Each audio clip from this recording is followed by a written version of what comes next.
Welcome everybody to OnPodcast, the On Microsoft podcast, where we talk about Microsoft stuff on a podcast. And today is another week full of more Microsoft news. I'm your co-host, Kareem Anderson. I'm joined by the world's greatest co-host. Arif Bacchus. Yeah, and I will let you kick it off today. Start letting everybody know what we're going to be talking about. Our first topic of discussion is unsupported Windows 11 PC. So if you quote unquote hacked your PC to run Windows 11, Microsoft has a message for you. Yeah, stop doing it. The next thing we'll be talking about is the Windows Insider channels merging, what that means for you, how you need to either jump ship or ride the crazy wave of green screens and broken bills like the rest of us. And our third topic is Microsoft getting hacked by the group called Lapsus $. I don't know how to say it, but I'll just say Lapsus for the sake of it. Yeah, we'll talk about what that means and what was leaked. And then we'll be getting into our favorite section, which is our fast recap, where we take a ton of news that is tertiary to everything that's going on with Microsoft and combine it into one small 10-minute segment where you can kind of go and impress all your friends with all the knowledge you've quickly gained. Starting that off, we'll be talking about Microsoft's acquisition with Blizzard requires more information for the FTC to review. And then we also have some news about Microsoft Bing being asked to suspend the auto suggest feature in China. Following that, we have more Bing news. Bing is in Chrome for no apparent reason. We'll talk about why that is. And there's also some news on the Activision Blizzard front. Yeah, and then we'll be talking about Flight Simulator. With- Has a new update, which will be featuring some new places to go visit, basically.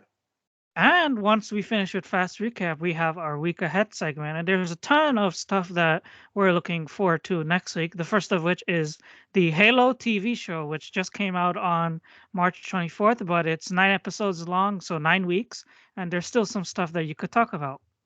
Yeah, hopefully I'll be start giving my reviews each week because I'll start watching it. You guys can follow along with this. We'll also be talking about MLB The Show coming to Xbox Game Pass, which is huge news for those of us who have been locked out of MLB on the Xbox platform. And we also have some updates on the situation that is ongoing now in Ukraine and Microsoft's official response. And we're about to start drumming up the rumor mill with stuff about Sony's Xbox Game Pass competitor. We expect to see or hear about some stuff soon, shortly. And that's all said. Let's start with the first topic of our news today. If you have an unsupported Windows 11 PC and you're running Windows 11, Microsoft is going to show up to your house and take away your PC. There you go, folks. That's the news. No, just Yeah. kidding. Just kidding. I don't mean that. But what you will notice is a new watermark on your unsupported Windows 11 PC. It should show up on the bottom right corner of your PC, and it's basically just going to tell you quote unquote system requirements not met. Go to system settings to learn more. It's just a little message at the bottom right of your screen above the date and the time to remind you that you're running Windows 11 on an unsupported PC. And again, last week we talked about controversy with the ads in the File Explorer. This seemed to be another Windows 11 controversy this week because in the past, Microsoft has made similar moves to let people know that they're using an unsupported PC with Windows 11. I think they had the little drop down in the settings app telling you that your PC is officially unsupported and you could take actions to correct the issue. And now this is the second move that they've made in recent months for people who are running the operating system on an unsupported device.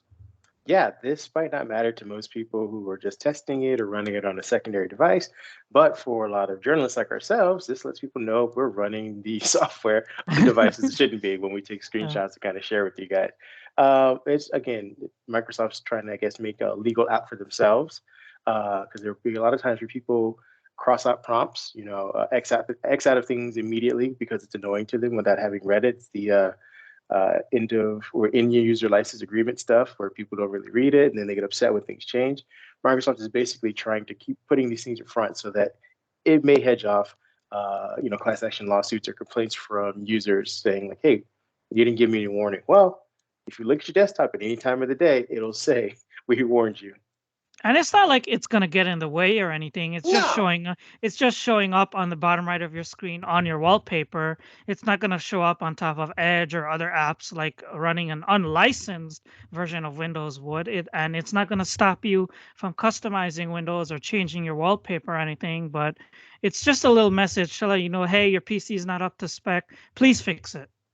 Exactly. Again, just a minor warning covering the tail, essentially. But they obviously want you to use it, and they don't want to interfere with the way you're using it currently. So just keep that in mind if But you it have is any subject to complaints. change too, because this right now is being tested in the dev channel. So just Yeah. because it is in the dev channel doesn't mean that the message would roll its way down to other Windows 11 users, like standard non-insider users. But there is a chance, because stuff in the Windows Insider program usually makes its way down to non-beta users as well. Oh, and on that same note, it doesn't mean that this won't be any more intrusive when they start rolling Right. it out. Yeah. They may amp up the ante on this warning as well. So again, we're just letting people know who are testing it, what to expect, and why they're seeing it. And it was never officially announced by Microsoft in any changelogs Mhm. either. It was just quietly noticed by a few people on Twitter, and then the outrage started. Yeah, speaking of outrage, uh, they're also doing something in there, which is part of our next topic, which is they're combining or merging the dev channels, the insider builds channels, sorry. As we've been kind of mentioning that they're making some moves in this latest one. I believe it was from the last build. They're allowing people who are in beta and the dev channels to basically receive the same builds for right now. And doing this transition, you are allowed to basically switch back and forth without having to reboot and reinstall the Windows beta that you were using or Windows Insider channel that you're using. I believe the details are basically saying that uh, the window to switch will close when Microsoft releases builds with higher numbers to the dev channel. So you have, I think it's, when did this build come out? About 3 days ago. Yep. So you got about 6 days left or so to kind of go back and forth to figure out if you want to be on the dev or the beta or just the release channel in general and get out of this entire mess altogether. What's going to end up happening? I mean, it's weird. It's a convoluted thing that they're talking about here because, as I said, both dev and beta channels will be getting roughly the same update. But I think what they are delineating between beta and dev is that at any moment, dev can, I assume, get more features that beta won't get. Yeah, that's true. Yeah, that's true. Because I mean, again, hold on, here's a statement in quotes, so I'll read it in full. If your device is in the beta channel and you want to stay on the released version of Windows 11, you have 10 days or until we release a new build to roll back. If you do decide to roll back, be sure to promptly change your channel to release preview. No action is required. If you want to change your channel, here we go. Heading in the future, the dev and beta channels will keep parallel development paths according to Microsoft's dev channels. Channels will get concept ideas and long-term leads that might not make it to final Windows 11. Beta channels is an experience that will come with Windows 11, though not every tested feature will ship. That's where I'm kind of confused. Is that dev channels will get all the cool stuff that we're all testing right now, i.e., the watermark and stuff like that. And beta, if they're on the same things, wouldn't they also get that as well? It looks like that's going to be the case heading forward, and eventually there'll be the fork where they split back up and go their separate ways. I wonder if that fork will happen in the fall when they finally do release Yeah, whatever. Uh, that's what I was hinting at. Yeah, okay. Okay. yeah. Well, there we go. I just we walked. If we're both confused about it, and it's something that I'm pretty sure other Windows insiders will be confused about too. Yeah. I mean, if we had to sum it up for you, I mean, it's sad because we talk about Microsoft and insider stuff every day, all day, and we're confused about it. We can try and sum it up to you guys. It's basically get on the release build if you want to avoid any of this confusion, or play around with the dev and beta builds for the next few months or so until they branch off from one another. And assuming Microsoft will give us a warning about when the staggering of features will start happening between dev and beta. But for right now, they should be getting the same thing. So. Or you could just buy 3 PCs and have one on each branch. There's your You, solution too. you sound like an Apple user. moving, moving on, I'll let you get into our Lapsus hack. Yeah, a hacking group hit Microsoft this week, and they claim to have access to Microsoft's Azure DevOps source code repositories, and they claim to have leaked the source code for Cortana and several other Microsoft projects. It was the latest round of attacks by the group, which also targeted NVIDIA, Ubisoft, and several other technology giants. And this happened on March 22nd, and the group shared a 9 gigabyte archive which had source code for 250 Microsoft projects. And of those projects, the groups claim to have 90% of the source code for Bing and 40% of the source code for Bing Maps and Cortana. And that was only partly of the data because I think it was Bleeping Computer. They had the full source and they said it was up to 37 gigabytes of data that Lapsus had in their hands. And anyway, even though it's source code, it's not source code for Windows and Office or any consumer or customer facing data. Microsoft confirmed the hack and they detailed that, and they call Lapsus the group DEV0537. And in the post, Microsoft confirmed that the group had limited access to the source code since a single account had been compromised. And they also said, as I said earlier, that no customer code or data was involved in the activities. And here's an official quote from Microsoft. Our investigation has found a single account had been compromised, granting limited access. Our cybersecurity response teams quickly engaged to remediate the compromised account and prevented further activity. Yeah, this sounds a little bit of like he said, she said, between the amount that was compromised Right. and as of right now, the immediate response from Microsoft saying that no user data had been compromised. I believe they said this and again, I want to give them the benefit of the doubt because I have to work with facts. And as of right now, the facts are that we don't know how much has been leaked. Who knows? In maybe a week or two, we might find out that more information has been leaked. So we'll keep you guys abreast of the situation. Won't make any determinations of it. But I did have to laugh myself when I first heard it because when I read the headline and it was, oh my God, Microsoft's, source code's been hacked. I'm like, oh, they finally got to Windows, those Linux guys. It's going to be the year of Linux. And then I found out it was Cortana, and they were like, and I was like, well, did they really hack it, or is it like going through somebody's trash and saying like I found gold? It's like they didn't want it. And Um, authorities in London, they arrested a group of individuals who claimed to have been a part of Lapsus. There were 7 arrests made in relation to Lapsus, and they were aged between 16 and 21. But the investigation is still ongoing, and it's not sure if these are the people who have the Lapsus Telegram group and aren't ashamed or have no fear of posting their activity and whatever they're doing and whatever they're stealing. Not clear if it's them, but there was an arrest made in relation to Lapsus. I don't know. Maybe they will have some information to tell us what it actually happened with Cortana and why we no longer have it. Maybe Deep that's in what the Microsoft source doesn't code, want out. right? Deep in the Yeah, source code, there's probably something there about why they decided to kill Cortana. and that's what Microsoft's afraid of. All Well, right, moving and on. Yeah, good. yeah, that's 3 topics, 3 done. Now it's time for our fast recap. And I know you've been keeping up with the Activision news, so I'll let you grab this first part.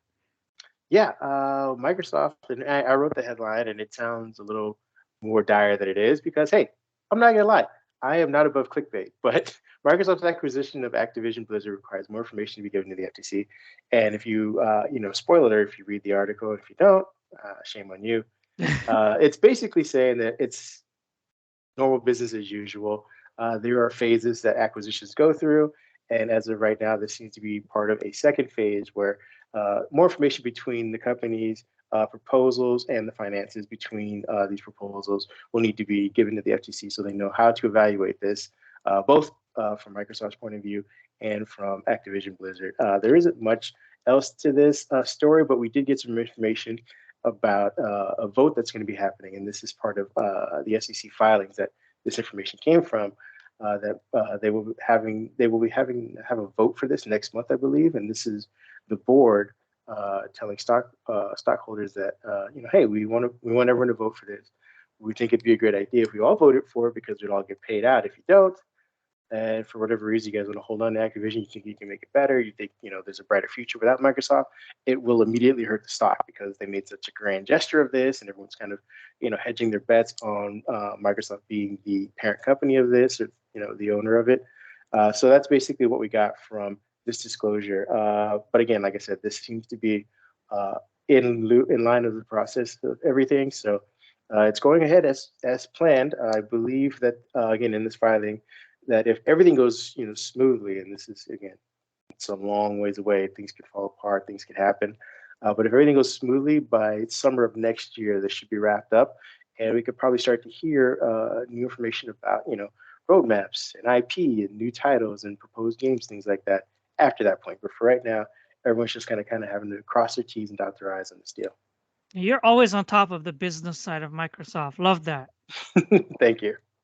And second topic in the fast recap is Microsoft Bing being asked to suspend the auto suggest feature in China. And this was from according to a report from Reuters. The country was asked to Bing was asked to suspend the auto suggest feature in the nation of China, and the feature would be shut down for 7 days. And the official details on the matter are scarce. Bing didn't respond to a request for comment, but folks in China who use Bing, they noted which is the only Western search engine allowed in the nation, by the way, they noticed that the feature was turned off on last Saturday, and a translated message on the issue indicated that this was for "quote unquote" respecting the rule of law and users' rights to access of information. Yeah, as you noted in your piece, I believe this is an ongoing occurrence. This isn't the first time Yeah. this has happened. Sometimes China likes to lock down things and then reopen them. So we don't know if this is the end of autosuggest altogether, or if this is just a momentary thing due to whatever government or politics are involved. And there's also a Microsoft Bing InPrivate Oh, this is extension fun for news. Google Yeah. Chrome, because why not? You could already open Google Chrome and go to your incognito mode and go to Bing and not have anything associated with you. But if you don't want to open incognito mode, you could download the Bing InPrivate extension. And it does a couple of things for you. It lets you search anonymously, control your privacy settings for Chrome, and browse the web with a peace of mind. So there you have it, folks. It's another extension for Chrome if you don't want to use incognito mode. Yeah, this is Microsoft's Trojan horse inside of Google's Trojan horse, apparently. And Uh, it changes your default search engine from Google to Bing too. So And there's that. that's what I meant. Yeah, it's Trojan horse. Like, yeah, it sounds fun to use, but this is also for people who are really privacy driven and have the idea that uh, not only do I feel that Google's still tracking me in incognito, but if I use Bing, then not only am I not using Bing on my everyday computer, but I'll use it incognito on Chrome. There's no way they can track me this way. And I think you touched on the fourth topic already, but you could speed through it again if you want to, which is the Activision holding a stockholder vote on the Microsoft acquisition next month. Yeah, let me see if I can get the exact date on that, just so we're all abreast of this. We keep our eyes on the ticker. April 28th of this year is when the stockholders have to have the decision. Like I said, just to kind of outline the pros and cons of this deal and what it could mean for investors. Now, I do want to note that if Microsoft does officially take full control of Activision, they will delist from the Nasdaq. This is why they have to warn investors about this, and why the vote isn't such a clear cut. We take our money and we take our valued stocks and walk away. If you're an investor right now, after the acquisition is complete, you will no longer be able to make money or revenue or profits from this company as it stands. What it will be is a subsidiary of Microsoft, and you could then reinvest your money if you'd like to in Microsoft. But Activision Blizzard will be delisted from the Nasdaq. You'll be given $95 per share if you're an investor as of right now, if it goes through. And moving on to our final topic in the fast recap, it's a Microsoft Flight Simulator update. Your favorite part. Yeah, save the best for last, which is the Microsoft Flight Simulator World Update number 8. And this World Update features Spain, Portugal, Gibraltar, and Andorra in it. And as usual with World Updates, they're focused on the 3D imagery and the mapping. You'll be able to see some new sites, some new cities, and experience some new airports. Some examples include legendary architecture in Limassol and Madrid. You get to see the Basilica of the Sagrada Familia and the Aqueduct of Segovia. So new places to fly in Flight Simulator.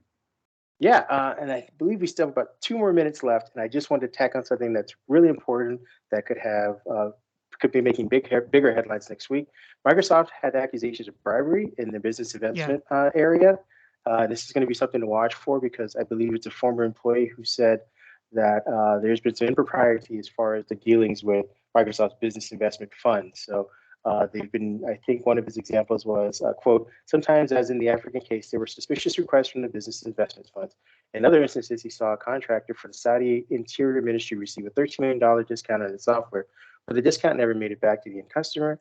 In another case, Qatar's Ministry of Education was paying 9.5 million a year for Office and Windows licenses that were never actually installed. One way or another, money would end up leaking out of the contracting process, most likely split between the government, the subcontractors, and many Microsoft employees. So again, this isn't Microsoft sanctioned, but he does say that there were Microsoft executives aware of this. So again, Microsoft, I think they came out and said officially they're committed to doing business in a responsible way, and they count the accusations as many years old. So they're saying this is old news, but we're going to keep an eye on it because I feel like there's more information about to come out about it. And that's it. I think we got through our fast recap in 10 minutes. So kudos to us. We did it again. Becoming professionals at this. And now it's time for week ahead. Yes, week ahead. We have Halo TV show, which just I think you said released this week, and I believe it's on Showtime, which means it will be an episodic Paramount release. Plus. Paramount Plus. Oh, Paramount Plus. That's right. It wasn't show. It was originally supposed to be show. Yeah, Paramount Plus, which means it's an episodic release, meaning it comes out every once a week. So we don't have the binge ability to kind of give you the full breakdown of it. So I will start watching it this week, and next week I will have a review of what I think of the show. And for those of you who are Halo fans, please come back and maybe we can discuss in chat and stuff about what we think about the show. I know I heard that you don't watch it. Apparently, I'm like the only one on Microsoft who doesn't like Halo, so I'm not gonna watch it. But if you're an Xbox Game Pass Ultimate subscriber, you can get a 30-day free trial to Paramount Plus to watch it if you want. So the all hope is not lost. You can still get access to watching it with your subscription, but only for a month. And it goes on for 9 weeks. So you're going to need to resubscribe to watch again. As you said, we have 9 weeks, folks. Listen to me. 9 weeks to get Eric to watch this show. And I am determined to get him to watch this show. Maybe you may not be a Halo fan. Maybe it's not the gunplay. Maybe it's the first-person shooter aspect of it. But if it's a good show, and from early reviews, it actually is, he may just be interested in the show. Who knows? And on a more serious note, the situation in Ukraine is still ongoing after Russia invaded the nation a couple of weeks ago. I think it's been about a month, and Microsoft got involved almost right away. They provided tech support and humanitarian relief, and employees were donating money, and they also provided the to help again prevent cyber attacks against the Ukrainian government. And Microsoft on March 23rd, they published a report on how they've been helping in the month since the crisis began. And there's a bunch of 6 updates. Most of it is just updating on the monetary side about how much money came from humanitarian assistance and how much money came from donating technology and how much money employees are donating and what are they doing moving forward to help prevent cyber attacks on the Ukrainian government. So check it out if you want to learn more. Yeah, I just kind of want to see some of the highlights we have here just to keep you guys abreast of it and be fully transparent because, again, we want to make sure that we hold all of these companies accountable. One of the, I mean, like you said, there's 6, but some of the ones that might be of interest for us for this week coming up is that Microsoft donations are being matched by the company 2-to-1. So employees who are, just watching this or have empathy for Ukraine or Ukrainian-born or Ukrainian nationals that were donating, they have so far resulted in 13.5 million being raised. Again, this is in combination with employees' own donations going to the organization, both within Ukraine and supporting refugees who have fled neighboring countries. If you're abreast of the information or news as of recent, the U.S. will be taking in, I believe, 100,000 Ukrainian refugees. I believe there are now 2 million in Poland alone. So, we expect these $13.5 million funds to reach those people eventually. I believe the other thing they did was we recently applied our capabilities with Risk IQ to look outside and identify cybersecurity vulnerabilities, because we believe this will be part of the next phase of the invasion is to kind of tear down or dismantle the technological infrastructure now that the actual infrastructures have been taken apart. So Microsoft helping with this could be big, and I know that they're not the only company, but they are ones that were early on to kind of implement this stuff. They've also deployed cybersecurity technical protections to dozens of targeted organizations in concert with the Ukrainian government. Again, this is more cybersecurity and defense to kind of keep infrastructures that keep like the lights on, the water and power still going for those that are still within these areas that still need that kind of stuff. And then lastly, this disaster response team that has now worked on or completed 67 projects in less than 4 weeks to assist groups that are in or helping Ukraine. So they're helping other people, kind of build up disaster relief areas that are in the no contact zones. Essentially, the team has received over 130 mission requests from government, nonprofit, and commercial organizations assisting those in need. Will continue to work through this request. So again, Microsoft's giving money to kind of help people that are still on the ground in a lot of the areas that have been hit and that are in suffering. So again, we'll be keeping you updated on any other things that they've kind of announced that are relevant to both the news we cover and the news that's happening in the world. It's a bit tough to transition from war to baseball and games, but MLB The Show 22. She had a cool segue coming up. MLB The Show 22 is coming Yeah. to Xbox on April 5th, and if you have the MVP edition of the game, you could start playing on April 1st. So there's that news on the front if you're a big baseball fan like I am. Well, this is big news in general, even if you're not a baseball fan, even if you didn't play MLB, which I believe became the de facto baseball game. Back in the day, we used to have different versions of something like MLB The Show, but I think we've all kind of consolidated this time to MLB, which unfortunately forced us to, those of us who still like playing, to be on the PlayStation platform, as well. For those of you who never did it, guess what? MLB is back, and you can kind of play it on Xbox, which means the exclusivity period that Sony had, I believe, for 7 years, 6 or 7 years, something like that, is now over. I don't know what other deals they're going to make as far as new content or the way that they kind of tie in live gaming and stuff like that into the game for PlayStation. But at least for Game Pass, we'll be able to start playing and catching up. And I believe the season's back on track. Is that what we got? I think the MLB came out, so you'll be able to play alongside all of your favorite players soon. Yeah, it's on Switch and Switch, Xbox, and PlayStation as well. So it's a multi-platform game now. Yeah, speaking of Sony, here's an easy segue. Yeah, there's something going on with Sony coming up with their own version of Xbox Game Pass. Yeah, we've been hinting at this, I don't know, since Game Pass showed up. And ironically, I believe Sony was first out of the gate with it. I forget what their service was called. PS Now? Yeah, they have PS Now and PS Plus. PS Now is their streaming where you'll be able to stream some classic games from the web to your PlayStation console. And then PS Plus is what you need to play online, basically like Xbox Live Gold. And the rumor is that the Game Pass competitor is going to merge the two together as one and give you some extra bonuses. Yeah, PS Now, I think, came out right at the beginning of PS4. So this is well beyond xCloud and even the eventuality of Game Pass. So it's interesting that Sony hasn't combined the two into a Game Pass competitor as of yet. So I think hopefully, they don't have to start from scratch. They will find the best options of both. They will ideally put on new games, not their old crummy library that made PS Now really unappealing to people. Put out new games and combine the PS what's the PS Plus Xbox PS Plus with this and make it reasonable. I think that was the other thing, was that the prices were too high for the old games that were being pushed, which is kind of what set them back. And then Game Pass came out of nowhere. Now xCloud is becoming a bigger thing. So we're expecting to hear soon details on that. We don't know if it'll be next week, but should be soon.